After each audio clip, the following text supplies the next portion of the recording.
Hey guys, my name's Rowan Tyne, and in this video I'm going to talk about how I afford to travel, how I've afforded to give myself a rite of passage and multiple years, traveling the world, how I've made that happen, and tips for how you can go about that in a really effective and aligned way that feels really good. So to begin with, a lot of I get, not a lot, but towards the beginning when I was 18, in all these countries in Asia, and doing some pretty crazy amazing things, I definitely got this assumption from people who didn't know me and don't know my story, assuming instead of asking how do you get your money, like assuming that I have I come from a really wealthy family and I'm super rich and everything is just handed to me, so I can just go off to these countries and then do all these things and tell everybody, oh, you should travel, but I never worked a day in my life or something. And that's pretty much the opposite of what's true.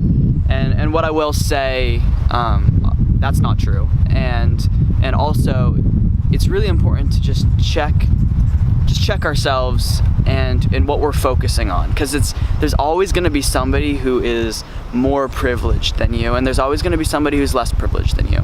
And I am more privileged than a lot of people, being born in the United States of America, and there's always going to be somebody who had more, who grew up with more, and actually I wouldn't even want that. I want to make it myself. I want it to, when I've created that, everything that I know I'm going to create, I want to know that I did it and that it wasn't just handed to me. I didn't just wake up in the castle.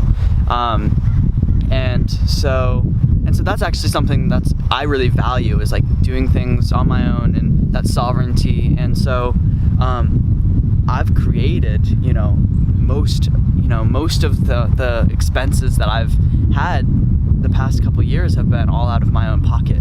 And that actually started before I even really knew what I was going to do after high school. It started the second I could get a job. I was 16 and I kind of liked working. I was kind of lost and it gave me something to do. And also, for me, it wasn't about the paycheck. For me, it was about the vision. And I had known that I wanted to travel. I didn't know how I was going to do it or how I was going to make it happen or if it was possible. But I knew that I wanted to, and I knew that I needed to save up money to do whatever I was going to do after high school, whether it was college or buying, a better car or whatever, that I was going to need money. So I worked, and I worked consistently, and after school I went to work, and on the weekends I went to work, and I still had a really balanced, good life. I still hung out with a lot of people, still had, amazing things. And I also really struggled at that time period of my life, but work was just something that came naturally for me.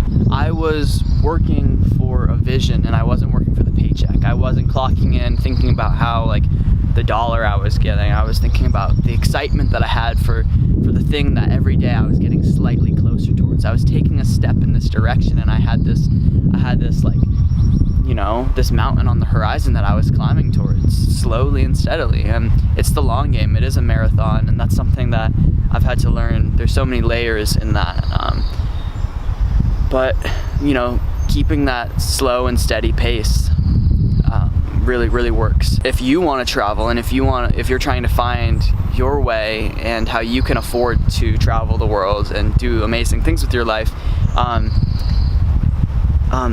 there's a few ways and tips that I have for how you can do that while traveling. If you've saved up a chunk of money, so there's a big difference between a tourist and a traveler, and I've been both at different times, but the difference that I see is that a traveler is immersing themselves in a culture and having adventure, and it's off the beaten path.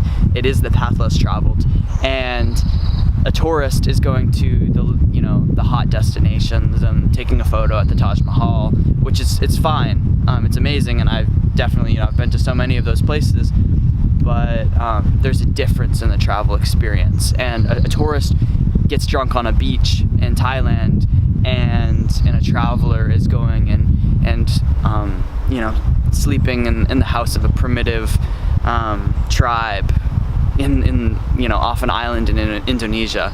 So there's a big difference, you know, and obviously, like, yeah, I've done a lot of hostels, I've had my own rooms in Bali, I've stayed in villas, and I've done things like that, and I've also worked, you know, I've worked online, I've you know, helped people, I've gotten on calls with people, I've shot video for people, I've helped with people's social media and gotten paid for that.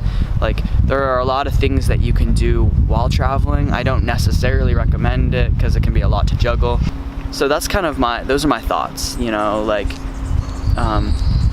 you can travel cheaply, work for the vision, not for the paycheck, and focus on yourself. Don't focus on who has more money than you and more privilege, and so they can do this, and don't victimize yourself in that way.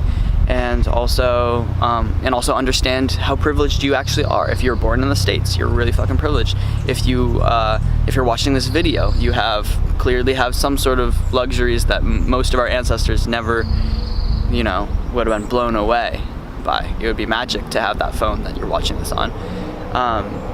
And so just have that awareness and focus on you.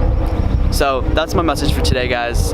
If you have any questions, any videos that you want me to make, just let me know. You can type those in the comment section below. Definitely subscribe if you like this, if you resonate with this message, if you want to know more about taking the path less traveled, so you can do that for yourself, and so we can create a world where people aren't succumbing to the pressure of society, and people can live lives on their own terms, really living your dreams. That's what it's all about. So, love you guys, and we'll talk soon. Much love. Peace.